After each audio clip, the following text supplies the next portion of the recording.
La gelateria Galimberti ha deciso di chiudere per cantiere. Le parole ai nostri microfoni del titolare Fausto Di Salvo sono state raccolte immediatamente dall'opposizione comunale che propone una riflessione importante. È stato chiesto ragione al Comune tutta una serie di ritardi e di posticipazioni su appunto cantieri di cui si sa esattamente il giorno in cui hanno aperto ma non si sa quando vanno a chiudere. Punto 1. Punto 2, il gruppo di Fratelli d'Italia sta lavorando su diciamo, la possibilità di individuare alcune forme di sostegno, alcune forme di aiuto, alcune forme di intervento anche concreto da parte dell'amministrazione proprio nei confronti di quegli esercenti che hanno subito un danno.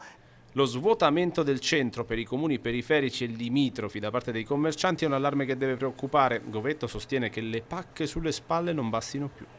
Qua noi dobbiamo fare una distinzione tra la simpatia e la vicinanza che giustamente gli amministratori dimostrano e poi la competenza e la capacità di risolvere il problema. Questa amministrazione è brava a distribuire responsabilità vuoi al governo, vuoi alla regione, vuoi ai tecnici, vuoi alle però la verità è che dagli amministratori cittadini noi ci aspettiamo, oltre che vicinanza, anche capacità di intervenire. Il mirino del rappresentante udinese di Fratelli d'Italia si sposta poi sulle azioni messe in campo da Ivano Marchiol, criticate dai commercianti ma mai discusse con gli stessi. Questi dati confermano un elemento genetico dell'attività di Marchiol che noi avevamo già segnalato all'inizio. Invece che partire da un confronto, da un dialogo, si parte comunque da appunto un'idea,